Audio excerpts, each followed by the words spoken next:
தேவ பிரசன்னத்தில் அமர்ந்திருக்கிற உங்கள் ஒவ்வொருவரையும் வாழ்த்துகிறேன். இயேசுவின் நாமத்தில் ஆசீர்வதிக்கிறேன். இன்று முதல் 10 வாரங்கள் தொடர்ந்து கர்த்தருடைய ஆசீர்வாதமும் சாபங்களும், சாபங்களை முறிப்பது எப்படி, அதை ஆசீர்வாதமாய் மாற்றுவது எப்படி என்று தொடர்ந்து நாம் தியானிக்க போகிறோம். உபாகம புஸ்தகம் 30ஆம் அதிகாரம் 19ஆம் 20ஆம் வசனங்களை நான் வாசிக்கிறேன். நான் ஜீவனையும் மரணத்தையும், ஆசீர்வாதத்தையும் சாபத்தையும் உனக்கு முன் வைத்தேன் என்று உங்கள் மேல் வானத்தையும் பூமியும் இன்று சாட்சி வைக்கிறேன். ஆகையால் நீயும் உன் சந்ததியும் பிழைக்கும்படி நீ ஜீவனை தெரிந்து கொண்டு கர்த்தர் உன் பிதாக்களாகிய ஆபிரகாமுக்கும் ஈசாக்குக்கும் யாக்கோபுக்கும் கொடுப்பேன் என்று அவர்களுக்கு ஆணையிட்டு கொடுத்த தேசத்தில் குடியிருக்கும்படி உன் தேவனாகிய கர்த்தரில் அன்பு கூர்ந்து அவர் சத்தத்துக்கு செவி கொடுத்து அவரை பற்றி கொள்வாயாக. அவரே உனக்கு ஜீவனும் தீர்க்காயுசுமானவர் என்றார். ஆண்டவர் இந்த வேத வசனத்திலே குறிப்பாய் நாம் ஒவ்வொருவரோடு பேசுகிறார். இது பொதுவாய் சொல்லுகிற ஒரு காரியம் அல்ல, பர்சனல். உங்கள் அருகில் வந்து உங்களுடைய கைகளை பிடித்து உங்களுடைய கண்களை கூர்ந்து பார்த்து நேரடியாக உங்களோடு அவர் சொல்லுகிறார், நான் ஜீவனையும் மரணத்தையும் ஆசீர்வாதத்தையும் சாபத்தையும் உனக்கு முன் வைத்தேன். ஆண்டவர் 2 குரூப்பாய் சொல்லுகிறார். ஒரு பக்கம் ஜீவன், ஒரு பக்கம் மரணம், இன்னொரு பக்கம் ஆசீர்வாதம், இன்னொரு பக்கம் சாபம். ஆண்டவர் ஜீவனின் பக்கத்தில் நிற்கிறவர். சாத்தான் மரணத்துக்கு அதிபதி என்று அழைக்கப்படுகிறவன் மரணத்தின் பக்கமாய் நிற்கிறவர். அதுபோல ஆசீர்வாதம், ஆண்டவர் ஆசீர்வாதத்தின் பக்கமாய் நிற்கிறவர். சாத்தான் சாபங்களை கொண்டு வந்தான், சாபங்களின் பக்கமாய் நிற்கிறவன். இந்த 2ஐயும் முன் வைத்துவிட்டு அதற்கு சாட்சியாக வானத்தையும் பூமியையும் வைக்கிறார். அவர் முதல் உண்டாக்கின ஆதியிலே வானத்தையும் பூமியும் சிருஷ்டித்தார். அந்த சிருஷ்டிப்புகளை நமக்கு முன்பாக வைக்கிறார். வைத்துவிட்டு அவர் சொல்லுகிறார், நீயும் உன் சந்ததியும் பிழைக்கும்படிக்கு ஜீவனை நீ தெரிந்து கொள். நீதான் தெரிந்து கொள்ள வேண்டும். ஆண்டவர் வைத்து விட்டார், உனக்கு பிரியமானது எதுவோ அதை நீ எடுத்துக்கொள்ள வேண்டும். நீதான் தெரிந்து கொள்ள வேண்டும். உனக்கு தெரிந்து கொள்ளக்கூடிய அறிவை, ஞானத்தை, புத்தியை, விவேகத்தை நான் கொடுத்திருக்கிறேன். ஆனால் தெரிந்து கொள்ள வேண்டியது நீதான். சொல்லிவிட்டு ஆண்டவர் சொல்றார், ஆனால் நீ எதை தெரிந்து கொள்ளணும்ட்டு நான் உனக்கு ரெக்கமெண்டேஷன் பண்றேன்னு சொன்னா, ஜீவனை தெரிந்து கொள், ஆசீர்வாதத்தை தெரிந்து கொள். எதை தெரிந்து கொள்ளக்கூடாது?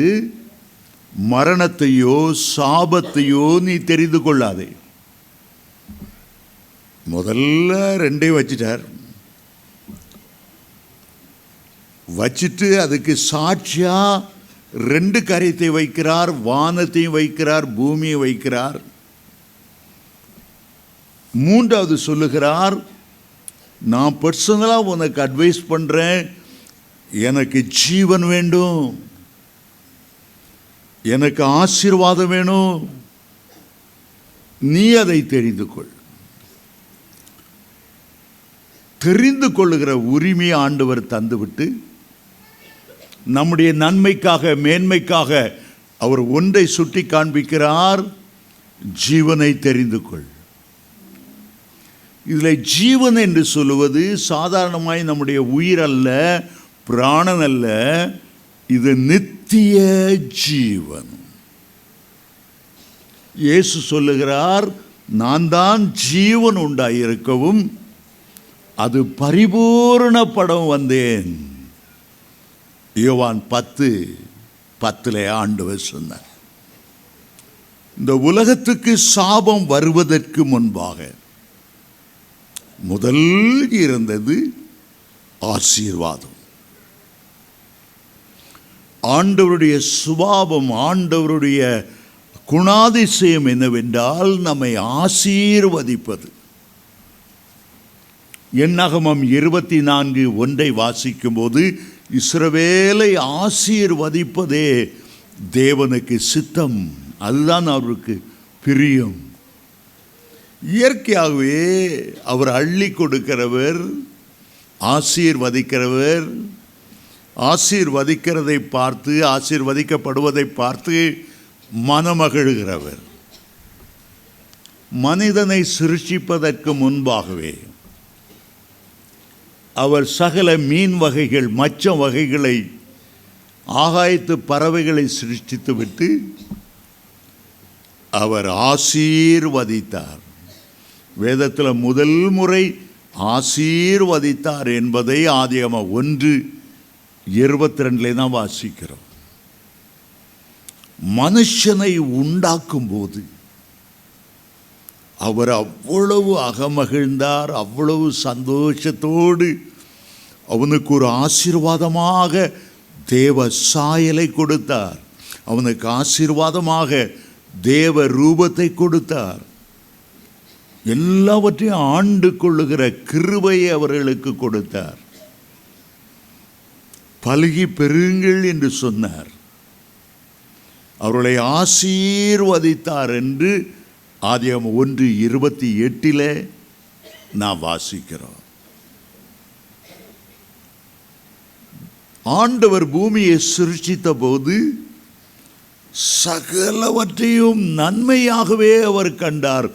தீமையானது ஒன்றும் இருந்ததில்லை, சாபங்கள் இருந்ததில்லை, சத்துருடைய வல்லமைகள் இருந்ததில்லை, மரணம் இருந்ததில்லை, வியாதி இருந்ததில்லை. சகலவற்றையும் நன்மையும் செம்மையுமாக உண்டாக்கினார்.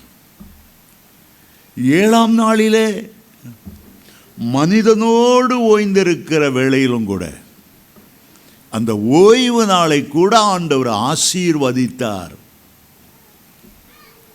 சிருஷ்டித்த எல்லாவற்றையும் பார்த்தார், மிகவும் நன்றதாக இருந்தது. ஆண்டவர் உங்களை ஆசீர்வதிக்கிறவர். வேதத்தில் மிகுதியான ஆசீர்வாதம் என்பது ஆதியாகமத்தில் தான் எழுதப்பட்டு இருக்கிறது. நேற்று எனக்கு ஒருவர் ஃபோன் பண்ணார், ஒரு தேவனுடைய மனுஷன், ஆசீர்வாதத்தை பற்றி வேதத்தில் உள்ள எந்த புத்தகத்தில் அதிகமாக எழுதியிருக்கிறது கேட்டார். நான் உடனே சொன்னேன், ஆதியாகமத்தில் தான் அவ்வளவு ஆசீர்வாதங்கள் இருக்கிறது. ஆதாம் ஏவாளை ஆசீர்வதித்தார். நோவாவை ஆதியாகமம் 9:1 நோவாவையும் அவனுடைய குடும்பத்தாரையும் ஆசீர்வதித்தார். ஆபிரகாமை தெரிந்து கொள்ளும்போது உனக்குள் பூமியின் வம்சங்கள் எல்லாம் ஆசீர்வதிக்கப்படும் என்று ஆதியாகமம் 12:2-3 சொன்னார். நிறைய ஆசீர்வாதத்தை ஆபிரகாமுக்கு கொடுத்தது மட்டுமல்ல, பரலோக ஆசீர்வாதத்தை, கையினால் கட்டப்படாத ஒரு நித்திய நகரத்தை பரலோகத்துக்குரிய ஆசீர்வாதத்தாலும் அவனை ஆசீர்வதித்தார். ஈசாக்கை ஆசீர்வதித்து அவன் விதைக்கும் போதெல்லாம் 100 மடங்கு பலன் கிடைக்க உதவி செய்தார். ஈசாக்குக்கு பிறகு யாக்கோபை ஆசீர்வதித்து அவனுக்கு இஸ்ரவேல் என்ற பெயரை சூட்டினார். நீ தேவனோடு மனிதனோடு போராடி மேற்கொண்டாயே என்று ஆசீர்வதித்தாராம். யாக்கோபுக்கு பிறகு வேதத்தில் அருமையான ஆசீர்வாதங்களை யோசேப்புக்கு கர்த்தர் கொடுக்கிறதை பார்க்கிறோம். ஆதியாகமம் முழுவதும் ஆசீர்வாதத்தால் நிரம்பி இருக்கிறது. ஆண்டவர் இந்த உலகத்தின் ஆசீர்வாதத்தை மட்டுமல்ல, பரலோகத்துக்கு செல்லும்போது இதுவரை பூமியில் வாழ்ந்த எல்லா ஜனங்களும் அவருக்கு முன்பாக நிற்கும்போது மத்தேயு 25:34 சொல்லுகிறது, வலது பக்கத்தில் இருக்கிறவர்களை பார்த்து, என் பிதாவினால் ஆசீர்வதிக்கப்பட்டவர்களே, உலகம் தோன்றுவதற்கு முன்பாகவே தேவன் உங்களுக்காக ஆயத்தம் பண்ணின நித்திய ராஜ்யத்தை சுதந்தரித்துக் கொள்ளுங்கள். அதே நேரம் மத்தேயு 25:41 ஆண்டவர் சொல்லுகிறார், இடது பக்கத்தில் உள்ள பார்த்து, பிசாசுக்காகவும் அவனுடைய தூதர்களுக்காக உண்டாக்கின ஒரு இடம் இருக்கிறது. இடது பக்கத்தில் நிற்றவர்களை பார்த்து சொல்லுவார், சபிக்கப்பட்டவர்களே, சாத்தானுக்காக உண்டாக்கப்பட்ட அந்த நித்திய நரகத்துக்கு போங்கள் என்று சொல்லுவார். ஆகவே பூமியில் ஆரம்பிக்கிற ஜீவனும் மரணமும், சாபமும் ஆசீர்வாதமும் பரலோகம் வரை செல்லுகிறது. அதற்காகவே பூமியையும் பரலோகத்தையும் ஆண்டவர் சாட்சியாக வைத்தார். இயேசு ஆசீர்வதிப்பதிலே தலை சிறந்தவர்.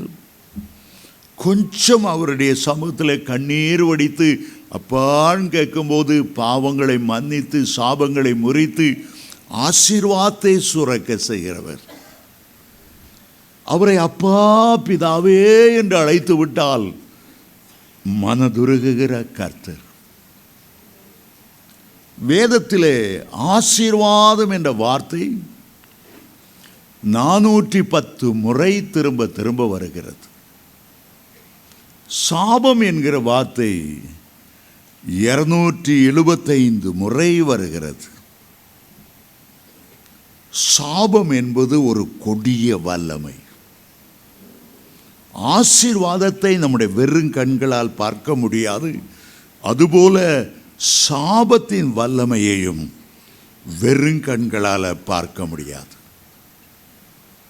ஒரு மனிதன் மேல் எவ்வளவு ஆசீர்வாதம் இருக்கிறது, எவ்வளவு சாபம் இருக்கிறது என்பதை அளக்க முடிவதில்லை.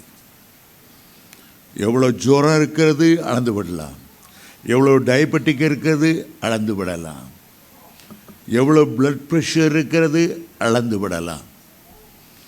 விஞ்ஞானிகள் எதையெல்லாமோ அளக்கக்கூடிய கருவிகளை கண்டுபிடித்தானே தவிர ஒரு மனுஷன் மேல் எவ்வளவு சாபம் எவ்வளவு ஆசீர்வாதம் இருக்கிறது என்பதை இதுவரை அளக்க முடியவில்லை. ஆனால் திடீர் என்று விபத்து நேரிடும்போது, புத்தி சுவாதீனம் இல்லாத பிள்ளைகள் பிறக்கும்போது, எதை தொட்டாலும் கஷ்டம் நஷ்டம், வீணான செலவுகள், கடன் பிரச்சனைகள், பிள்ளைகளுக்கு படிக்க முடியவில்லை, படித்த பிள்ளைகளுக்கு வேலை கிடைக்கவில்லை, திருமணமாகவில்லை, குடும்பத்தில் சமாதானம் இல்லை, சந்தோஷம் இல்லை. அப்போது எண்ணுகிறார்கள், என்ன சாபமோ தெரியவில்லை, ஏன் இந்த சாபங்கள் எனக்கு தெரியவில்லை. அப்போது அவர்கள் தடுமாறுகிறார்கள். இன்றைக்கு அநேக குடும்பங்களிலே சாபங்கள். சில சாபங்கள் அவன் செய்த அக்கிரம நிமித்தம், வால வயதின் பாவங்கள் நிமித்தம் தேவ கட்டளைகளை மீறுகிறபடினால் அவனுக்கு வருகிற சாபம் உண்டு. என்னுடைய தகப்பனால் எனக்கு அந்த சாபங்கள் உண்டு. என் தகப்பன் ஆசீர்வாதத்தை சம்பாதித்து வைக்காமல்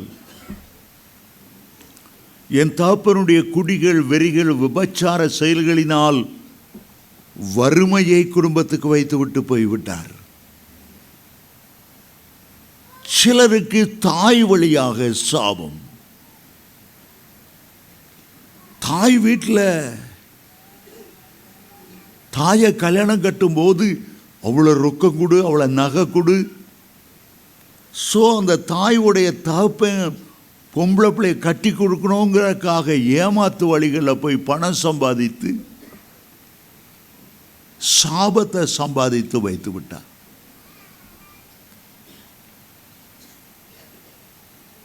தாய் வழியிலும் சாபம் வருகிறது, தகப்பன் வழியிலும் சாபம் வருகிறது.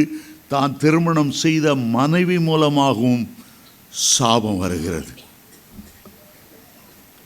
3 பேராலும் ஆசீர்வாதமும் வரக்கூடும், சாபமும் வரக்கூடும். ஆனால் வேதம் சொல்லுகிறது ஒரு மனுஷனுடைய சாபம் 4 தலைமுறைக்கு கடந்து வருமாம். யாத்ராமம் 20:4 ஒரு குற்றவாளியை நான் குற்றமற்றவனாக தீர்க்காமல் அவனுடைய குற்றத்தை 3ஆம் 4ஆம் தலைமுறை வரைக்கும் நியாயம் விசாரிக்கிற நீதி உள்ள தேவனாய் இருக்கிறேன். அடுத்த வசனத்தில் அவர் சொல்லுகிறார், என்னிடத்தில் அன்பு கூர்ந்து என்னுடைய கட்டளைகளை கீழ்ப்படுகிறவர்களுக்கு, நீதிமானாய் வாழ்கிறவர்களுக்கு 1000 தலைமுறைக்கு நான் இரக்கம் செய்கிறவராய் இருக்கிறேன். சாபம் 4 தலைமுறைக்கு மேக்சிமம் கடந்து வரும். ஆனால் ஆசீர்வாதம் 1000 தலைமுறைக்கு கடந்து வருமா? எனக்கு திருமணமாகும்போது என்னுடைய மனைவி வீட்டாரெல்லாம் வீடுக்கு வீடு விருந்து வைத்தார்கள். அவருடைய குடும்பத்தார் நிறைய பேரை பார்த்தேன். குடும்பத்தில் ஏதோ ஒரு சாப வல்லமை இருக்கிறதை புரிந்து கொள்ள முடிந்தது. நிறைய பேருக்கு குழந்தை இல்லை, குழந்தை இருந்தவங்க பைத்தியமாய் இருந்தார்கள். அநேகம் பேர் வாலிப வயதிலே மரித்து போய்விட்டார்கள். அந்த குடும்பத்துக்குள்ளே ஒரு இருளின் வல்லமை இருந்தது. என் மனைவி சொன்னால், என்னோடு பிறந்த அவ்வளவு ஆண் பிள்ளைகளும் செத்து போயிட்டாங்க, என் குடும்பத்தில் நான் தான் கடைசி தலைமுறை. எல்லா ஆண் பிள்ளைகள் மேலும் ஒரு சாபம் இருந்ததை உடனே தெளிவாய் புரிந்து கொள்ள முடிந்தது. அதுக்கு பிறகுதான் உங்கள் தாத்தா என்ன வேலை செய்தார், தாத்தாவுடைய அப்பா என்ன செய்தார், ஒரு முற்பிதாக்கள் என்ன செய்தாங்க, என்ன சாபம் ஆண் பிள்ளைகள் மேல் ஒரு கொடிய சாபம் இருந்ததை கண்டுபிடித்தேன். அதற்கு பிறகுதான் நான் விசாரித்து 100கணக்கான பேரிடம் விசாரித்த போது அந்த சாபத்தின் கொடூரத்தை கண்டுபிடித்தேன். அவருடைய முற்பிதாக்களிலே ஒருவர் வெளிப்பார்வைக்கு ஒரு வைர வியாபாரி என்று சொல்லிக் கொண்டாலும், வருஷத்துக்கு 2 முறை வெளிநாடுகளுக்கு போய் திரும்பி வந்து திரளான செல்வத்தை கொண்டு வந்தாலும், அவர் செய்த ஒரு தொழில் பிள்ளைகளை கடத்தி படகுகளை ஏற்றி மலேசியா தேசத்துக்கு கொண்டு போய் ரப்பர் தோட்டங்களுக்கு கூலிகளாய் 3 வயசு 4 வயசுலேயே கொண்டு போயிடுவார். பிள்ளைகளை கடத்துவதற்கு தெருக்களிலே ராட்டினம் சுற்றி வருகிறவர்கள் சாக்லேட்டை போல மருந்துகளை கொடுத்து குகைக்குள்ளே ஒரு இருண்ட வீட்டுக்குள்ளே அடைத்து வைத்து அந்த படகு கப்பல் எப்போது வருகிறதோ ஏற்றி விட்டுவிட்டு திரும்பி வரும்போது நிறைய பொருட்களை, வெளிநாட்டு பொருட்களை வாங்கி கொண்டு வந்து சென்னையில் நிறைய வீடுகள் வாங்கிவிட்டார். ஒரு முறை அப்படி போன போது அவர் திரும்பி வரவில்லை. 6 மாதமானது, 1 மாதமானது. அவருடைய மனைவி ஒரு ஜோசியக்காரனிடத்தில், ஒரு பூசாரி இடத்துல போய் விசாரித்தான், என் கணவனுக்கு என்ன ஆனது? ஒரு பூசாரி சொன்னான், அவர் அங்கே ஒரு பிரச்சனையில மாட்டிவிட்டார், அவரை கொண்டு வர்றது கஷ்டம், அவரை கொண்டு வரணும்னா ஏதோ ஒரு பலி கொடுக்கணும். சரி, எத்தனை ஆடு வேண்டுமென்றாலும், கோழி வேண்டுமென்றாலும், மாடு வென்றாலும் பலி கொடுக்கிறேன் என்று தாய் சொன்னாள். இல்லை இல்லை இல்லை, உனக்கு 3 பிள்ளைகள் அல்லவா, ஒரு பிள்ளையை பலி கொடு. உன்னுடைய கணவனை வர வேண்டும் என்று நீ விரும்பினால், உன்னுடைய கணவனை நீ நேசித்தால், உன் பிள்ளைகளை ஒன்றை பலி கொடு. உன் கணவன் வந்த பிறகு நீ எத்தனை பிள்ளைகள் பெற்றுக்கொண்டு வேண்டும் என்றாலும் பெற்றுக்கொள்ளலாம். உன்னுடைய கணவன் மேல் உனக்கு அன்பு இல்லையா? இவள் முடியாது என்று பல மாதங்கள் கடத்தினாலும் வேறு வழியில்லாமல் 12 வயது உள்ள நடுவுள்ள 2வது மகனை பிடித்து பூசாரி கையில் கொடுத்தாள். அவன் காலையும் கையும் கட்டி நரபலி கொடுத்தான். ஒரு பயங்கரமான சாபம். ஒரு பக்கம் பிள்ளைகளை கடத்தி வெளிநாட்டு கொண்டு போகும்போது அந்த பிள்ளைகள் எவ்வளவு கஷ்டப்பட்டு இருக்கும். பிள்ளைகளை பெற்ற தாய் தன்னுடைய பிள்ளைகளை தேடி தேடி வயிறு துடிக்க துடிக்க மாதக்கணக்கில், வருடக்கணக்கில் தேடி வேதனைப்பட்டு இருக்கும். இந்த சாபங்கள் எல்லாம் அந்த குடும்பத்தில் வந்தது. இப்போது ஒரு பிரச்சனை. இந்த சாபங்களை முறிக்காமல் போனால் ஒருவேளை அந்த சாபங்களும் என்னுடைய குடும்பத்தில் எனக்கு பிறகு பிறக்கிற பிள்ளைகளுக்கும் வந்து விடுமே. ஆகவே வேதத்தை கருத்தோடு வாசிக்க ஆரம்பித்தேன். என்னுடைய வாழ்க்கையின் நோக்கமெல்லாம் என்னுடைய குடும்பம் இந்த சாபத்திலிருந்து, இந்த கொடிய சாபத்திலிருந்து தப்ப வேண்டும். எனக்கு மூளை வளர்ச்சி இல்லாத பிள்ளைகளோ, வாலிபத்தில் மரணம் அடைகிற பிள்ளைகளோ இருக்கக்கூடாது. கருத்தோடு வாசிக்க ஆரம்பித்தேன். வேதத்திலிருந்து 4 முக்கிய ரகசியங்கள். முதல், சாபத்தை முறிப்பது எப்படி என்கிற ரகசியம். அது ஒரு பகுதி தான். அடுத்த பகுதி, முறிக்கப்பட்ட சாபமும் வேதனையோடு வாழ்ந்த வருஷங்களுக்கு தக்கதாக இனி எப்படி ஒரு ஆசீர்வாதத்தின் வாழ்க்கை வாழுவது. ஒன்று, சாபத்தை முறிக்கணும். 2வது, ஆசீர்வாதம் எங்களுடைய வீட்டில் சுரந்து வர செய்யணும்.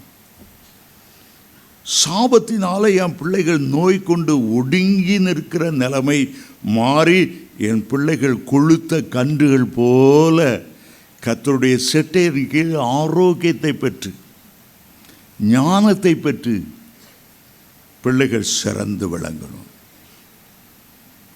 நம்முடைய ஆண்டவருடைய ஒரு பெயரை நெகேமியா சொல்லும்போது, சாபத்தை என்றென்றுமாய் திருப்பின நம்முடைய தேவனாய கர்த்தர் என்று நெகேமியா 13:2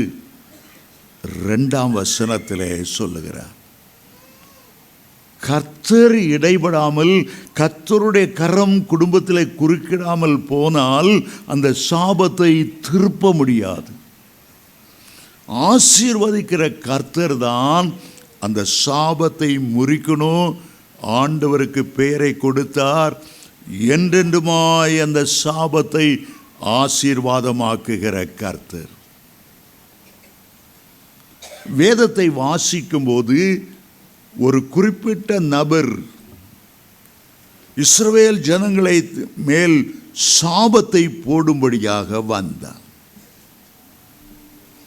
இன்றைக்கு அநேகம் பேர் என்ன செய்கிறார்கள், ஒரு குடும்பத்தை பிடிக்கல, ஒரு குடும்பத்து மேலே பொறாம, அவர்கள் முன்னேறி கொண்டு செல்கிறதை தாங்க முடியல, மந்திரவாதிகிட்ட போய் சூனியம் செய்து இந்த குடும்பத்தில் கை கால் விளங்கக்கூடாது, இந்த குடும்பம் சாபத்தீடா போகணும், இந்த குடும்பம் அழியணும், இந்த குடும்பத்தில் வருமானம் வீணாக போகணும்.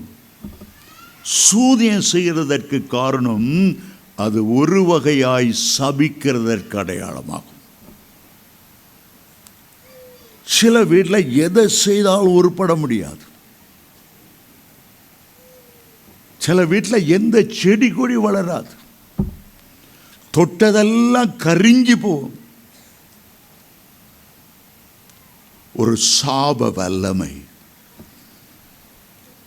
இஸ்ரவேல் ஜனங்கள் எய்திருந்த விடுதலையாகி கானானுக்குள்ளே போகிற வழியிலே ஒரு ராஜா, மோவாபிய ராஜா, இஸ்ரவேல் ஜனங்களோடு யுத்தம் செய்து அவர்களை மேற்கொள்ள முடியாது என்பதை தெளிவாய் அறிந்து கொண்டு சபிக்கிற ஒரு மனுஷனை கூலி பொருத்தி, உனக்கு எவ்வளவு பணம் வேண்டுமென்றாலும் தருகிறேன், இஸ்ரவேலருக்கு முன்பாக அவர்களை நீ சபிக்கணும், அவங்க தோல்வி அடையும்படி சபிக்கணும், அவங்க சபிக்கப்படலைன்னா என்னால் அவங்கள மேற்கொள்ள முடியாது. அவனுக்கு கூலி கொடுத்து கூட்டிக் கொண்டு வந்தார்கள். அவன் கோவேரி கழுதையின் மேல் வரும்போது கர்த்தருடைய தூதன் குறுக்கிட்டார். எங்கே போகிறாய்? நான் என் ஜனங்களோடு வருகிறேன், அந்த ஜனங்களை ஆசீர்வதித்திருக்கிறேன், நீ இஸ்ரவேலரை சபித்தா தொலைஞ்சா. உருவின பட்டயத்தோடு அந்த தேவதூதன் எதிர்த்து வந்தான். தேவதூதன் நெருக்கிறதை பீலையாம் பார்க்கவில்லை, அவனுடைய கழுதை பார்த்தது, பக்கமாய் ஒதுங்கினது. அவன் அந்த கழுதையை போட்டு அடித்தான். அவனுக்கு தெரியவில்லை கர்த்தரே எதிராளியாய் நெருக்கிறார். அவர் சொன்னார், நான் உன் வாயில தர்ற ஆசீர்வாதமான வார்த்தைகளை பேச வேண்டுமே தவிர சபிக்க கூடாது. என்னாகமம் 23:23 சொல்லுகிறது, யாக்கோபுக்கு விரோதமான மந்திரம் இல்லை, இஸ்ரவேலுக்கு விரோதமான குறி சொல்லுதல் இல்லை. சங்கீதம் 54:17 ஏசாயா 54:17 சொல்லுகிறது, உனக்கு விரோதமாய் உருவாக்கப்படும் எந்த ஆயுதமும் வாய்க்காதே போ. ஆண்டவர் தம்முடைய பிள்ளைகளை ஆசீர்வதிக்க விரும்புகிறார். யார் யார் சாபத்தை அல்ல ஆசீர்வாதத்தை சுதந்தரித்து கொள்ள வேண்டும் என்று விரும்புகிறார்களோ அவர்களை ஆசீர்வதிக்கிறார். உபாகமம் 23:5 ஒரு அருமையான வார்த்தை சொல்லப்பட்டிருக்கிறது. உன் தேவனாகிய கர்த்தர் உன்னில் அன்பு கூர்ந்தபடியினால், உன் தேவனாகிய கர்த்தர் பீலையாமுக்கு செவி கொடுக்க சித்தமில்லாமல், உன் தேவனாகிய கர்த்தர் அந்த சாபத்தை ஆசீர்வாதமாய் மாற பண்ணினார். அந்த ஒரே வசனத்தில் 3 முறை உன் தேவனாகிய கர்த்தர், உன் தேவனாகிய கர்த்தர், உன் தேவனாகிய கர்த்தர் என்று சொல்லுகிறார். உன் தேவனாகிய கர்த்தர் பிலேயாமுக்கு செவி கொடுக்க சித்தமில்லாமல், உன் தேவனாகிய கர்த்தர் உன்னிடத்தில் அன்பு கூர்ந்தபடியால் உன் தேவனாகிய கர்த்தர் அந்த சாபத்தை ஆசீர்வாதமாய் மாற பண்ணினார். அதில் முக்கியமாக தேவன் உன்மேல் அன்பு கூர்ந்தபடியால், தேவன் உன்மேல் அன்பு கூர்ந்தபடியால், உன்மேல் தேவனுடைய கிருபை, தேவனுடைய தயவு, தேவனுடைய காருண்யம் இருந்தபடியால், உன்மேல தேவனுடைய அழைப்பு இருந்தபடியால், உன்மேல இயேசுடைய இரத்தம் இருந்தபடியால், நீ கர்த்தருக்கு முன்பாக உத்தமனாய் நடந்தபடியால் அந்த சாபத்தை ஆசீர்வாதமாய் மாற பண்ணினார். 2 குடும்பத்தை எடுத்துக்கொள்ளுங்கள். 2 பேரும் ஒரே ஸ்கூலில் தான் படிக்கிறாங்க, ஒரே டீச்சர் தான் படிக்கிறாங்க, படித்து கொடுக்குறாங்க. ஆனால் ஒரு பிள்ளை ரொம்ப அருமையாக படிக்குது, ஹை மார்க் வாங்குது. அடுத்த பிள்ளை பரீட்சை எழுத போகிற பாரம் ஃபீவர் வந்துடுது, ஏதோ ஒரு பயம் வந்துடுது. அந்த நேரம் பார்த்து கீழே விழுந்து கையை முறிச்சுக்குது. பரீட்சை எழுத முடியல, மார்க் எடுக்க முடியல, ப்ரமோஷன் எடுக்க முடியல. இந்த சாபங்கள்னால நோய்களும் வியாதிகளும் தொற்றி விடுகிறது. 2 பேரும் ஒன்று போல தான் ஸ்கூலுக்கு போகிறாங்க, 2 பேரும் ஒரே வாத்தியார் சொல்கிறதான் கேட்டுறாங்க. எங்கள் குடும்பத்துக்கு ஒரு ஆசாமி அடிக்கடி வருவார். நான் சின்ன பிள்ளையாக இருக்கும்போது நெருங்கின உறவினர் சாப்பிட்டா எங்கெல்லாருக்கும் எந்த கல்லும் எங்கள் பல்லில் பிடிப்படும். அவர் எப்போ சாப்பிட்டாலும் நறுக்கு நறுக்குன்னு கல்லை கடிப்பார். எப்போ சாப்பிட்டாலும் அந்த சோத்தில் முடி விழுந்து கிடக்கும். ஏன் எங்கள் சாப்பாட்டில் முடி கிடக்குமா? அவருக்கு இது ஒரு நாள் கூத்து இல்லை, பல வருஷமாக நான் பார்த்துருக்கேன். கல் கிடக்கும், எல்லா ஏதோ ஒரு சோத்தில் கிடக்கும். நான் சிறுவனாக இருக்கும்போது எங்கள் வீட்டில் சில நேரம் போகலன்னா அந்த தாயம் விளையாடுவோம்.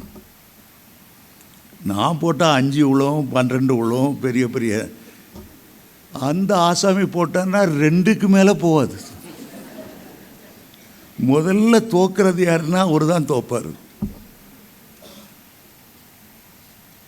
எப்போ அவரோட ஃபோட்டோ எடுக்க போனால் அந்த காலத்தில் தலையில் துணியை மூடிய போட்டு அந்த ஃபோட்டோகிராஃபர் கழுத்தை இப்படி திருப்பு அப்படி திருப்பு 1/2 மணி நேரம். கடைசியில் 1 2 3ன்னு எடுப்பார். அப்போ பார்த்து அப்போ அச்சின் தும்மல் வந்துடும். அப்போ பார்த்து மூக்கு ஒழுக ஆரம்பிக்கும்.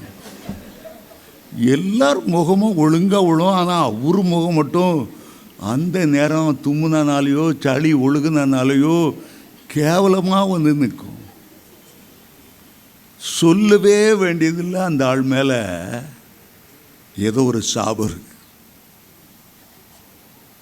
2 பேருக்கும் ஒன்றா கல்யாணம் ஆகும். ஒரு கல்யாணத்தில் பார்த்தா மாப்பிள்ளை பெஞ்சதி அவ்வளோ அன்பாக இருப்பாங்க, ஆசீர்வாதமான குழந்தை பிறக்கும், பிள்ளை அருமையாய் ஒலிவக்கரை கண்டு போல் வளரும். அடுத்த கல்யாணத்தை பார்த்தா கல்யாணம் கட்டின நாள்லேருந்து புருஷன் பெஞ்சாதிக்கிடையே நாயும் பூனையும் மாதிரி பாம்பும் கீரியும் மாதிரி ஒரே சண்டை, ஒத்தே போகாது.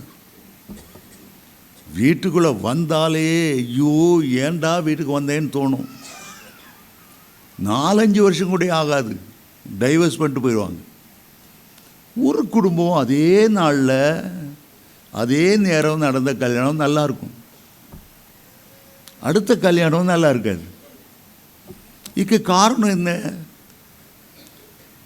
ஒவ்வொன்றுக்கு பின்னால் காணக்கூடாத ஒரு வல்லமை இருக்கிறது, சாப வல்லமை.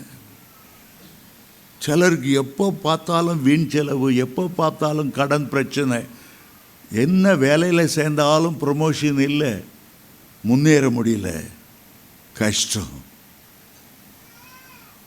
சிலரை பார்த்தா அவங்க சொல்லுவாங்க, என்ன சாபமோ தெரில, என்னங்க செய்கிறது, தலை விதி, உலக்கை எடுத்து என் தலையில் அப்படி இறைவன் எழுதி விட்டார்.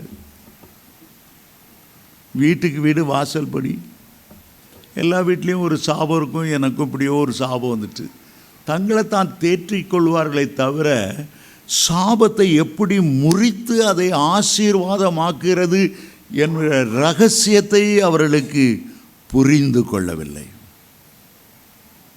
ஏசாயா 5ஆம் அதிகாரம் 13ஆம் வசனத்தில் ஆண்டவர் புலம்பி சொல்லுகிறார், என் ஜனங்கள் அறிவில்லாமையினாலே சங்காரமாகிறார்கள்.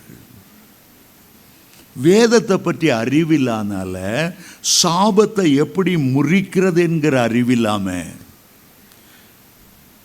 அதே காரியத்தை ஓசியா 4:6 சொல்லுகிறார், என் ஜனங்கள் அறிவில்லாமையால் சிறைப்பட்டு போகிறார்கள், சிறைப்பட்டு போகிறார்கள்.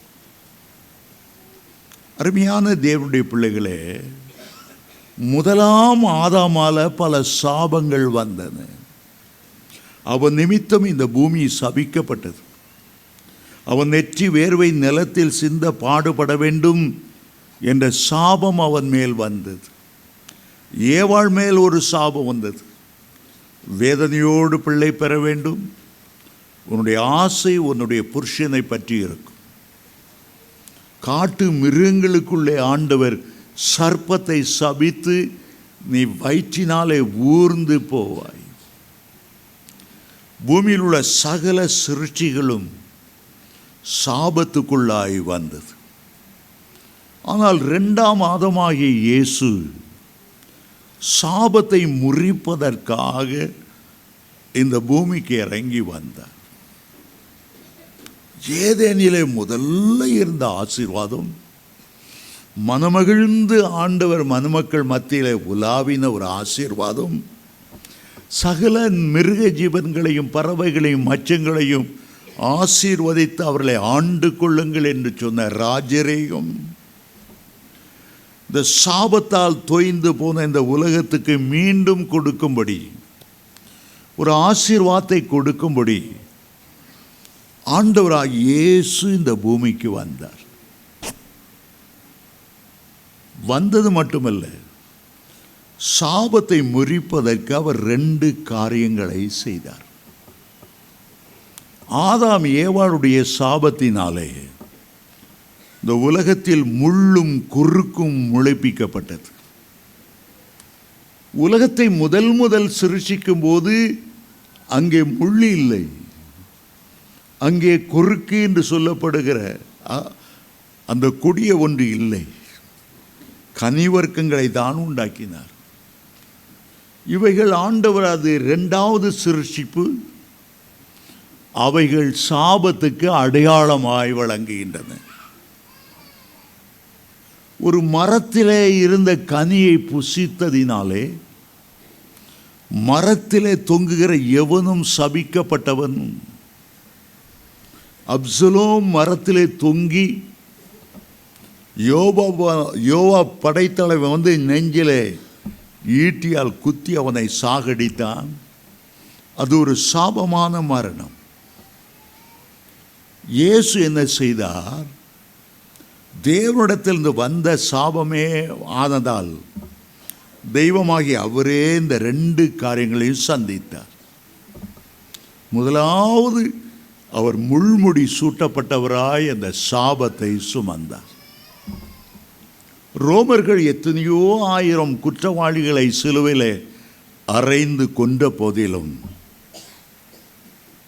இயேசுவோடு கூட 2 கள்ளர்கள் அறையப்பட்ட போதிலும் அவர்களுக்கு முள்முடி சூட்டப்படவில்லை. முழு மனித வரலாற்றிலே ஒரே ஒருவர் முள்முடி தாங்கி அவர் சிலுவையிலே சுமந்த மரித்தார் என்றால் அவர் இயேசு. ஏதோ தற்செயலாய் அவர் முள்முடியை சுமந்திருக்கவில்லை.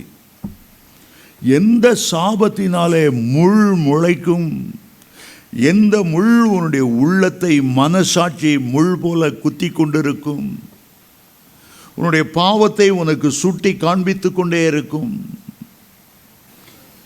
அந்த சாபத்தை பிடுங்குகிற வரையிலே அந்த முள்ளை அவரே தலையில் எடுத்து சூடிக்கொண்டார்.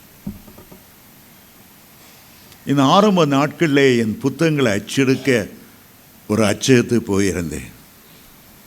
எனக்கு பின்னால் ஒரு கம்யூனிஸ்ட கவிஞன் ஒரு புத்தகங்கள் இருந்தான். ஸோ என் புத்தகத்துக்கு ப்ரூஃப் பார்த்துட்டு அவனுடைய கவிதைகளை நான் பார்த்து கொண்டிருந்தேன். அதில் ஒரு கவிதை எழுந்தான், இயேசுவே நீர்தான் முதல் கம்யூனிஸ்ட். என்னடா இது? சரி, நான் அதை வாசித்தேன். அதில் நம்ம எழுதுகிறான், எங்களுடைய கால்கள் சுத்தமாய் வேதனை இல்லாமல் இருக்க வேண்டும் என்பதற்காக இயேசுவே நீ தெருவிலே கடந்த முள்ளையெல்லாம் எங்கள் நிமித்தம் எங்களுடைய பாதங்கள் பாதுகாப்பாக இருக்க வேண்டும் என்பதை நிமித்தம் உம்முடைய தலையிலே கூடு கட்டி கொண்டீர். ஒரு புலவன், ஒரு கவிஞன், அவனுடைய கற்பனை கண்ணுக்கு சாபமெல்லாம் புரியல. ஏன் இயேசுடைய தலையில் முள்முடி? எங்களுடைய கால்கள் பாதுகாப்பாய் பத்திரமாய் இருக்க வேண்டும் என்பதற்காக. அந்த மரத்தில் விளைந்த அந்த சாபத்தை முறிப்பதற்காகத்தான் அவர் சிலுவை மரத்திலே தன்னுடைய ஜீவனை கொடுத்தார். சிலுவை இஸ்ரவேலர் கண்டுபிடித்த ஒரு கண்டுபிடிப்பல்ல. இஸ்ரவேலர் ஒருவரையும் சிலுவையில் அறைந்து கொண்டதில்லை. இஸ்ரவேலர் குற்றம் செய்யும்போது கல்லெறிந்து கொள்ளுவார்கள், பட்டயத்தினால் அறுப்பார்கள். இயேசுவை பல முறை மலையிலிருந்து உருட்டி தள்ள கொண்டு போனார்கள். ஆனால் ஆண்டவரோ தன் மரணம் சிலுவையிலே நடக்க வேண்டும் என்பதற்காக மற்ற முறையிலே அவர் மரிக்காமல் மரத்திலே தூக்கப்பட்டு மரிப்பதையே அவர் தெரிந்து கொண்டார். சாபங்களை முறிப்பதற்கு மிக மிக வல்லமையுள்ள ஒரு வசனம் உண்டென்றால் அது கலாத்தியர் 3:13 எழுதப்பட்டிருக்கிறது. அந்த வசனத்தால் முறிக்க முடியாத சாபம் ஒன்றுமில்லை. ஒருவேளை உங்களுடைய குடும்பத்தில் ஏதோ சாபம் இருக்கிறது என்று சொல்வீர்கள் என்றால் அந்த வசனத்தை பிடித்து கொள்ளுங்கள். மரத்திலே தூக்கப்பட்ட எவனும் சபிக்கப்பட்டவன் என்று எழுதியிருக்கிறபடி கிறிஸ்து நமக்காக சாபமாகி நியாய பிரமாணத்தின் எல்லா சாபங்களுக்கும் அவர் நீங்களாக்கி மீட்டு கொண்டார். இந்த வசனத்துக்கு ஒப்பான வல்லமையுள்ள வசனம் வேறு ஒன்றுமில்லை. மரத்திலே தூக்கப்பட்ட எவனும் சபிக்கப்பட்டவன் என்று எழுதியிருக்கிறபடி கிறிஸ்து நமக்காக சாபமாகி நியாய பிரமாணத்தின் சாபங்களுக்கு நம்மை நீங்களாக்கி மீட்டு கொண்டார். அந்த ஒரு வசனம்தான் என்னுடைய குடும்பத்தின் சாபத்தை முறித்தது. அந்த ஒரு வசனம்தான் என் குடும்பத்தை இன்றைக்கும் ஆசீர்வாதமான நிலைமையில வைத்திருக்கிறது. கர்த்தருடைய வசனம் சாதாரணமானதல்ல, அது ஆவியும் ஜீவனமானது. வேத வசனங்கள் பரிசுத்தாவியினால் அருளப்பட்டிருக்கிறது. அந்த வேத வசனங்கள் தான் சாபங்களை முறிக்கக்கூடிய வசனம். அமெரிக்க தேசத்தில் ஒரு பயங்கரமான சாபம் இருந்தது. அவர்கள் பெரிய நிலங்களை ஆளும்போது அதற்கு வேலை செய்ய ஆட்கள் தேவை என்று கப்பலில் ஆப்பிரிக்காவுக்கு போய் அங்கே சுகமாய் வாழ்ந்த ஆண்களையும் பெண்களையும் கையும் காலையும் கட்டி கப்பலில் ஒரு ஆடு மாடு அடைப்பதை போல அடைத்து 2 மாதம் அமெரிக்கா கொண்டு சென்று வெறும் தண்ணீர் உழவு கஞ்சி கொடுத்தா பெரிய காரியம், எலும்புந்தோலுமாக கொண்டு போய் இறக்குவார்கள். ஒரு காலத்தில் ஆப்பிரிக்காவில் குடும்பத்தோடு மனைவி பிள்ளைகளோடு வாழ்ந்தவர்கள். மனைவி எங்கே போனால் தெரியாது, பிள்ளைகள் எங்கே போனால் தெரியாது. ஆடு மாடுகளை ஏலம் விட்டு விற்கிறதை போல விற்கப்பட்டார்கள். ஒருவரும் அந்த அடிமைகளின் வேதனை எண்ணாமல் இருந்தாலும் ஆபிரகாம் லிங்கன் உள்ள வேதனை அறிந்தார். முடிந்த அளவு அடிமைகளை ஏலம் எடுத்து விடுதலையாக்கி அனுப்புவார். அவர் ஜனாதிபதியாய் பதவியேற்ற உடனே அடிமைத்தனத்தை ஒழிக்கிறோம், அடிமைகள் இனி இருக்கக்கூடாது, எல்லாருக்கும் விடுதலை, அவர்களும் இந்நாட்டு சிட்டிசன் ஆகணும், அவர்களும் ஓட்டு போட உரிமை உண்டு. வெள்ளைக்காரர்கள் அதை எதிர்த்தார். இந்த சட்டம் சட்ட சபையிலே வெளியேறின உடனே ஒரு வெள்ளைக்காரன் அவருடைய நெஞ்சை குறிவைத்து சுட்டார், நெஞ்சை பிடித்தார். நீக்ரோக்கள் மகிழ்ச்சியோடு வாழட்டும், அப்படியே கீழே விழுந்தார். அவருடைய சரீரம் அமெரிக்க கொடியை போர்த்து அவருடைய சொந்த ஊராகிய இலினாய் என்ற பட்டணத்துக்கு கொண்டு வரும்போது திரளான நீக்ரோக்கள் தங்கள் அடிமைத்தனத்தை தகர்த்து தங்களுக்கு விடுதலை கொடுத்தவர், தங்களுடைய பிள்ளைகளுக்கு புது வாழ்வு கொடுத்தவர், கடைசி அஞ்சலி செலுத்துவதற்காக இந்த பெரிய ஒரு விதத்தில் எல்லாரும் கூடியிருந்தார். ஒரு நீக்ரோ பெண்மணி கையில் குழந்தை ஏந்தி எப்படியாவது அவருடைய பாடியை பார்த்துடணும்னு அந்த பெட்டி அருகே போக முயன்றால் முடியல. சரியான ஜனக்கூட்டம். எல்லா கூட்டத்தினருக்கு மத்தியில் தன் பிள்ளையை எடுத்து தலைக்கு மேலே உயர்த்தி, மகனே அதோ பார், அவர் உனக்காக மரித்தார், நீ சுதந்திரமாய் வாழ வேண்டும் என்று உனக்காக அவர் மரித்தார். ஜனக்கூட்டங்கள் மத்தியில் அவள் கதறி கதறி தாம் மகனை பார்த்து சொன்ன வார்த்தைகள் எல்லாருடைய உள்ளத்திலும் பட்டது. அப்போஸ்தலனாகிய பவுல் சிலுவையில் உயர்த்தப்பட்ட இயேசு கிறிஸ்துவை சுட்டி காண்பித்து சொல்லுகிறார், அதோ அவரை பாருங்கள், அவர்தான் உங்களுடைய சாபங்களை முறிக்கும்படி ஜீவனை கொடுத்தவர், அவர்தான் நீங்கள் சாபத்தோடு வேதனையோடு வாழ்ந்த நாட்களுக்கு தக்கதாக இனி ஒரு ஆசீர்வாதத்தின் நாட்களை உங்களுக்கு தருகிறவர். அவர்தான் இன்றைக்கு உங்களுடைய வாழ்க்கையில் குறுக்கிட விரும்புகிறார்.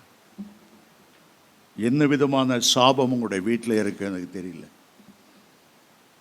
சிலர் சாபத்துக்குள்ளாகி கடன் பிரச்சனைக்குள்ளே சிக்கியிருப்பார். சிலர் சாபத்துக்குள்ளாகி கணவன் மனைவிக்கிடையே சந்தோஷம் இல்லாமல் பிரச்சனையோடு பிரிவினையோடு வாழ்ந்து கொண்டிருப்பார். சிலருக்கு எங்கே போனாலும் வேலை கிடைக்காது, வேலையிலும் போதுமான வருமானம் கிடைக்காது, கிடைத்தாலும் அது ஆஸ்பத்திரிக்கும் டாக்டருக்கும் மருந்துக்கும் செலவாகி கொண்டிருக்கும். ஐயோ, நான் எதை தொட்டாலும் கஷ்டம். என்னோட வீட்டில் திருமணமாக இல்லை, திருமணமான பிள்ளைகளுக்கு குழந்தைகள் இல்லை, ஏன் தெரியல.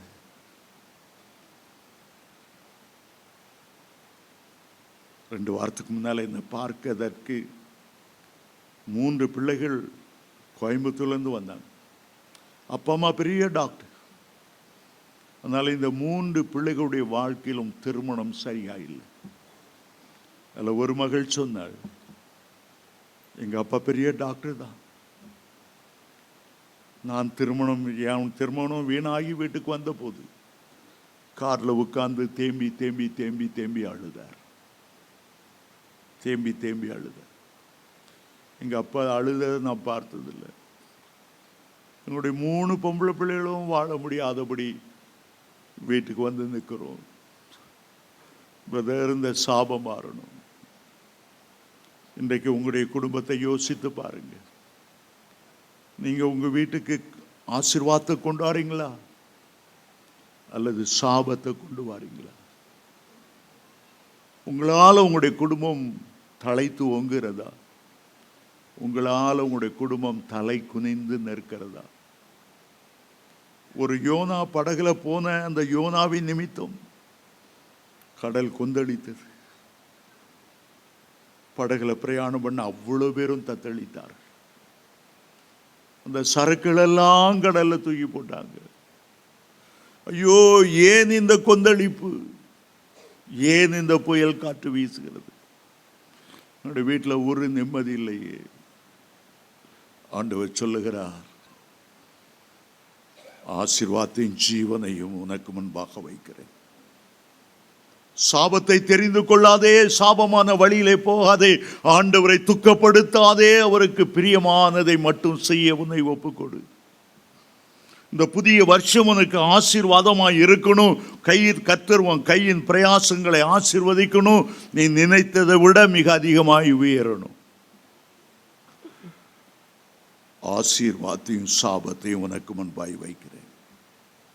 மரணத்தையும் ஜீவனையும் உனக்கு முன்பாய் வைக்கிறேன். இன்றைக்கு நீ தெரிந்து கொள். உலக உல்லாசத்தை, உலக களியாட்டுகளை, உலக இச்சைகளை, உலக சிநேகிதர்களை தெரிந்து கொள்வாயா?